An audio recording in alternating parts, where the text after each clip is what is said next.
À 15 minutes du Vieux-Québec, le parc de la Chute-Montmorency est un site historique spectaculaire. Il est fréquenté autant en été qu'en hiver. La chute domine le paysage avec ses 83 mètres de hauteur. Mon nom est Louis-Dominique Manuel. À Manuel d'Histoire aujourd'hui, une excursion hivernale dépaysante à la Chute-Montmorency vers la fin de 1840.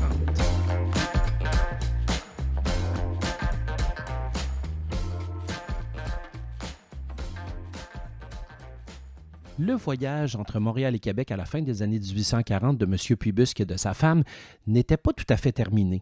Il restait une petite perle à mentionner, et c'est le voyage vers les chutes de Montmorency. En effet, l'histoire se déroule le lundi 14 janvier, le lendemain de son arrivée à Québec. Il écrit lui-même, il dit « Aujourd'hui, je continue, mon arrivée a été célébrée par un pique-nique. » Et là, son ami, M. Faribault, un certain M. Faribault, est entré chez lui et ils ont décidé de s'offrir une journée qu'ils appellent une partie aux chutes Montmorency et qu'ils allaient dîner à l'île d'Orléans par la suite, pour revenir plus tard à Québec. L'escapade va donc commencer à l'endroit même où réside le couple de Puyebusque, c'est-à-dire à l'hôtel de Saint-Georges. On dit que c'est situé sur la place d'Armes. En fait, c'est aujourd'hui le centre infotouriste qui se trouve à être sur la rue Sainte-Anne, en face de la place d'Armes. Donc, ils partent de cet endroit-là pour se rendre donc aux chutes de Montmorency.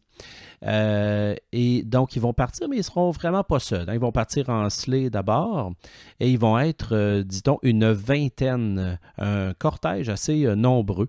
Un drôle d'effet à ce qu'on dit sur le Saint-Laurent. Donc, visiblement, ils vont directement sur le Saint-Laurent pour se rendre sur les glaces là, vers l'endroit, là, c'est-à-dire les chutes de Montmorency. Alors, l'effet devait être assez curieux, hein? Et lui-même, M. de Puyebusque, il dit que ça faisait comme des barques ballottées par la houle, que les femmes jetaient des cris qui se mêlaient aux éclats de rire des hommes. Donc, ils ont eu bien du plaisir à se rendre jusqu'à la rivière Montmorency. Voici comment M. de Puyebusque décrit la rivière et les chutes. Il dit « La rivière de ce nom, donc Montmorency, arrive du nord sur un lit schisteux. Après avoir franchi un espace rempli de longs bancs de pierres horizontales qu'on appelle les marches naturelles, elle rencontre une solution de continuité et se précipite dans le Saint-Laurent d'une hauteur d'environ 250 pieds. » Il dit que c'est d'une beauté incomparable. Il dit que goutte à goutte, l'eau s'accumule à une certaine distance, il gèle et s'élève en pain de sucre ou cône d'une hauteur, disons, entre 130 et 150 pieds.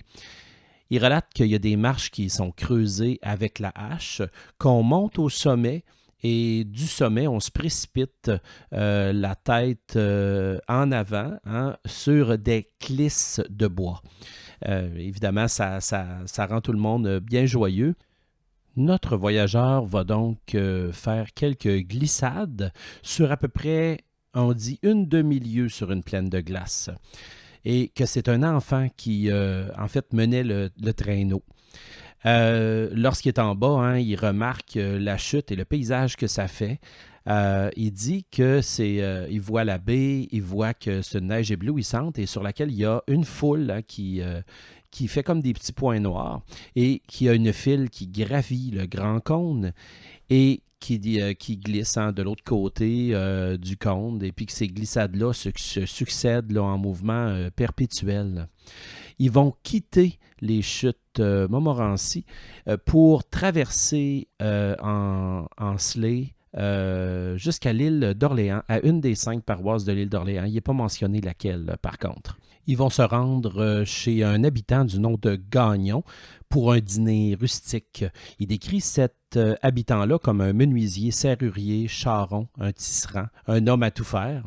Il parle aussi de sa femme qui serait comme la mère G, celle qui est décrite dans l'épisode 3, et comme quoi elle est meilleure cuisinière là, qu'elle.